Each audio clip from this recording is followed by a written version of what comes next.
Hi, my name is Reed Silverne. The name of this show is Fed Pride. The reason it's called Fed Pride is because I'm a federal worker and I'm proud of it. Nobody at my agency or any other agency of the federal government has approved or reviewed what I'm about to say. And the reason they haven't done that is because even I don't know what I'm about to say.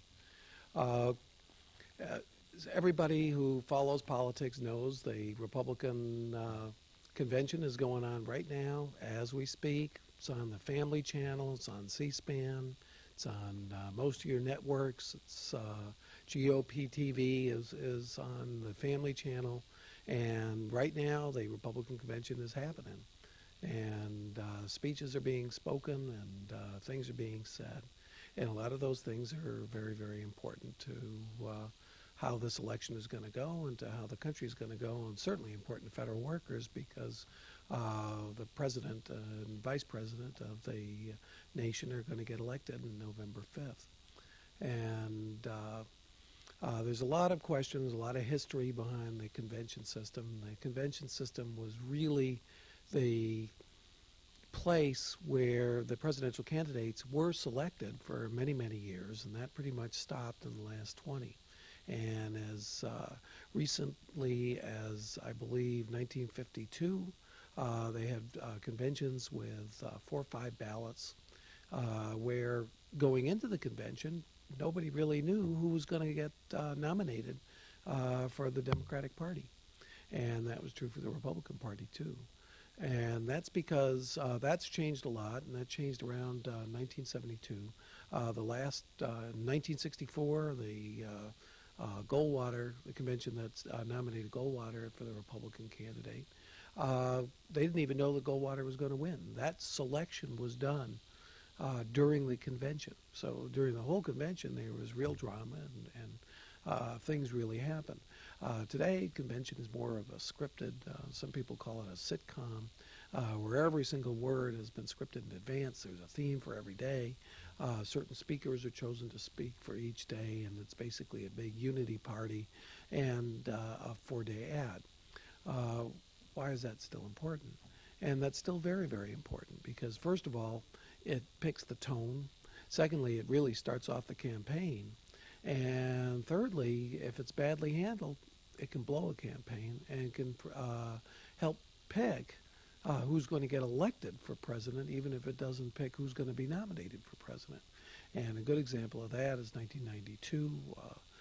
Bush, by all rights and by anybody's feeling and by anybody's prediction, except for a few people, should have been the candidate. I mean, he was running against a Democrat, a small southern state that had a lot of accusations against him for immorality and having a girlfriend and corruption, who knows what else.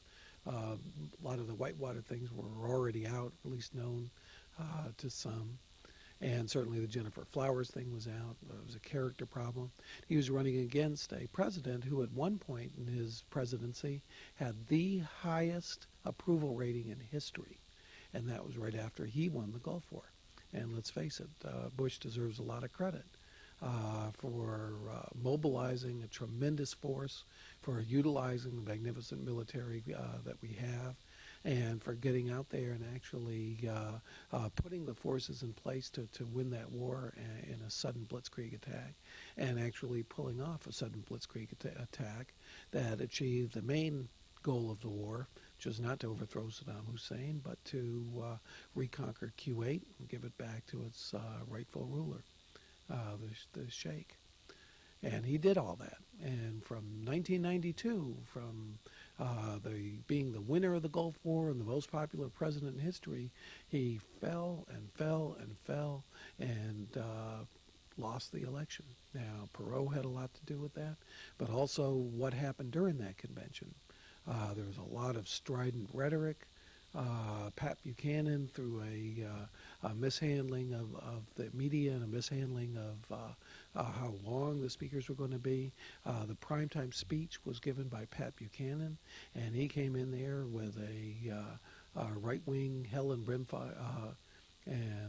brimfire speech that basically said that there was going to be a culture war and he was going to run these liberals right out, and that the good people had to have a cultural war against the bad people. And a lot of people looked at that and said, oh, geez, maybe he's talking about me. I don't agree with everything he says. Maybe he means they need to go to war against me. And a lot of people got turned off by that, and it was a beginning of a slide that was incredible. Now, there were other things that caused that slide, too, and the slide started before the convention. There were riots in L.A., there was a terrible recession that a lot of people remember, and Bush failed to understand that this recession was going on and didn't seem sufficiently sympathetic to the people that were suffering under it. And that had a lot to do with his losing, too. But a lot to do with it was just how that convention was handled. It was supposed to be a big, magnificent ad. That particular day, the primetime address was going to be given by Ronald Reagan. And Ronald Reagan must be the most charismatic speaker in the Republican Party at that time before he got Alzheimer's disease, and a magnificently popular figure even then, especially after the Cold War was won. And instead of him being the feature of that day, it was Pat Buchanan. And Pat Buchanan had been hostile and had run against Bush in the first place and didn't really feel that it was absolutely necessary to do his best to make him look particularly good. Although maybe he did make him look good before his constituents, not with anybody else's. So conventions still make a difference, and conventions are still important. And there's been a lot of news around this particular convention. And even though I'm not watching that convention because I'm up here talking to you guys, and I don't know how many people are out there watching me instead of watching the convention, watching history happen, or at least watching an ad for 4 days to see whether they like that particular candidate. And if you don't, I suggest you turn on C-SPAN and maybe they'll run some of the Reform Party, which is also having their convention simultaneously. And in that particular convention, there's at least a little question mark because there's actually two people running, and one person or the other maybe actually be picked. Although I think everybody knows who owns the Reform Party, Ross Perot, and who's paying the bills. But he actually has an opponent and Perot hasn't already clinched the lead. Now, how did this situation come in? How did conventions go from being backroom deals, from having the 2,000 or 1,500 really leading personalities in their party from all over the country actually deciding and making decisions over who's going to be the nominee of that party, to just having a 4-day ad or a 5-day ad to go over TV and say, well, look at this magnificent guy, and look at this and look at that. This particular time, there's virtually no drama in this at all in either convention, because we even know who the vice presidential candidate's going to be. It's Jack Kemp. He's already picked it, and he picked it a couple days before. So even that buildup of microscopic amount of suspense is already gone. But it seems to be gone, at least for as far as Dole is concerned, for good, because there was a recent poll that said that the lead that Clinton has been cut from 19% only down to 9%. And, of course, we'll see in other polls whether that holds or not. Now, basically, the convention process started as selected delegates, I mean literally delegates, just like the Constitutional Convention, that were selected by each precinct and state conventions throughout each of the states. And there really wasn't a question about who they were going to run and who they were going to vote for. If they were pledged at all, they were only pledged on the first ballot. And a lot of the states, the governors or the senators, the most powerful person in the state, would field their delegates and control the state convention, select themselves what they call the favorite son.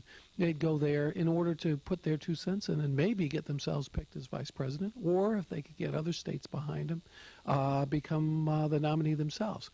That's very much how Franklin Roosevelt got picked. He had gone in as a person who had his own state convention behind him, had a few other powerful people in the party, but of course there was really no absolute that he was going to be selected. It was scores of ballots. I mean, 10, 15, I'm not sure exactly what the number of ballots were, before Franklin Roosevelt won that nomination and walked on to become the nominee. And Wendell Willkie in 1944 on the Republican side, same thing. Ballot after ballot after ballot after ballot. Talk about exciting. 3, 4 in the morning of the day of the actual vote, vote after vote after vote, before anybody found out who the nominee was. And what changed that situation was the primary system. And the primary system, by the 1950s, only 10, 11, maybe I think 13 states had primaries at all. And those were mostly Western states, because Western states were affected by the progressive movement, which basically said people have to vote for everything. In most of the older states, the powers in the party would select those delegates. And consequently, there were many, many candidates. There were many, many favorite sons, and they just fought it out in backroom deals. I'm going to put my 52 delegates over here to support you. You're going to, we're all going to get together and support. They had entire state delegations who would abandon one candidate and just jump to another candidate. And in some cases, they even had a candidate come out of nowhere in the 10th or 15th ballot to win, because people were just so tired of having to pick one or the other and have a deadlock going on. And I believe that's how Al Smith got selected back in the 30s. Now, this is all ancient history, and probably some of these candidates that I'm throwing out aren't even known. But those conventions were really exciting things. History was being made. They weren't for four-day ads. Things were really happening. And the important thing wasn't the platform, although they did have their platform fights. The important thing was who was going to be the nominee of the party. Now, in the 1970s, especially 1972, in the Democratic convention, when this kind of thing was still partially going on, there were a lot of primaries, but it wasn't all primaries. McGovern had a lot of states behind him, and he kind of controlled the nomination process, and he had been the head of the committee that had written the rules the previous time, 1972, and he kind of had it rigged so that the convention would pick him. And he was labeled an extremist. Nixon was his opponent. That was the year of Watergate. And the Democratic Party was completely humiliated. And it was the absolute worst election that had ever been lopsided in the Electoral College in history. Every single state voted for Nixon except for Massachusetts and the District of Columbia. I mean, it was an incredible rout. And the Democrats came back and they said, well, geez, we're going to go on a primary system. And the Republicans followed that on to go on to a primary system. Each of the states got to pick when each of those primaries was going to be. And a few had caucuses, but each one was going to have an action where a specific candidate won or lost, and that all those delegates would be pledged by that time. And pretty much after that, one nominee or another had pretty much won by the time it had gotten into the convention. And we didn't have really a deadlock, or there wasn't really a question after that who was going to win by the time the convention started. And pretty much party unity was enforced, and you ended up with these kind of media and media-sized conventions, especially by the time Reagan came along. Reagan had done some beautiful work with these ads that were put in these big giant screens in the back, and the actual television just picked up the ad and showed, 30-minute videos about, with beautiful little girls and curls, just being in love with life, and so on and so forth, Morning in America. And that's really when the convention ended up becoming what it is today. Now, another thing I'm going to talk a little bit about is Dole's surprise. And Dole's really improved in the polls, so it's becoming a race again for two reasons. And the first reason is he's come out there and he's endorsed a massive 15% tax cut. And that's a 15% cut in the income tax rates, and not just for the wealthy, but for everybody. Now, the good news is that middle class, wealthy, even some of the poor don't really pay many taxes, are going to benefit from this incredible tax cut. And it is an amazing thing to do. For instance, $0 to $24,000 or taxable income of married couples less than $40,000. Their rate currently is at 15%. That rate is going to go down to 12.75%. 58 to 120,000. If you're married up to 147,000, your rate now is 31%. That's going to drop to 26.38%. The tip-top tax drops from 39.6% with the surtax that Clinton had put on there down to 33.68%. That's the good news, and it's pretty good news. What's the bad news? The bad news is that tax cut reduces revenue over the next 6 years by $406 billion. And we just had a massive conflict between the legislative and the executive branch over how to balance the budget, which included two shutdowns of the government. And the issue during the shutdowns of the government was, what is the growth rate projection going to be? And that Clinton, if he was going to show a balanced budget, had to show the growth rates, the predictions, the forecasts of the Congressional Budget Office, and the Congressional Budget Office doesn't allow for any smoke and mirrors. And that whole thing, in fact, the last week of the shutdown was over, will the economy grow by 2.3% or will the economy grow by 2.6%? Well, basically, what the Republicans are saying is that if we put this tax cut into effect, the economy is going to grow by 3.5%, which is about a 50% increase from anybody else's projection, and a much higher rate than was even projected by the Reagan administration back when the supply side first started. Fully 27% of the amount that's going to be cut in the various tax cuts is going to be covered by this supposed increase in growth. Basically, in order to make these cuts work, let me go through what the various tax cuts are, because the cut in the income tax is not the only tax cut, but most of these other tax cuts were in the Republican plans when the shutdown happened. Cut the capital gains tax in half, only $13 billion. Child tax credit, $75 billion. That's the $500 tax credit, which had come up during the government shutdowns last year, and it must be limited to about 100,000 or 125,000. So if I remember, the original $200,000 cutoff had $150 and $120 billion bill. Tax breaks for IRAs, education and training, $27 billion, and repeal the 93 tax hike on Social Security benefits. That was an actual increase in Social Security taxes that came under Clinton. Now, what was that? Previously, there was a 50% cutoff on Social Security earnings that could be taxed. Clinton had raised that to 85% for the wealthiest Social Security receivers. And basically that brought in $27 billion, which is about $4.5 billion a year. So all those tax cuts are going to be there. Now, most of those other tax cuts are covered by the present bills, budgets, long-term budget planning that was out there. This $400 billion 15% income tax cut is not in any of the proposals previously. So that all has to be covered by new spending cuts, or there's going to be an increase in the deficit.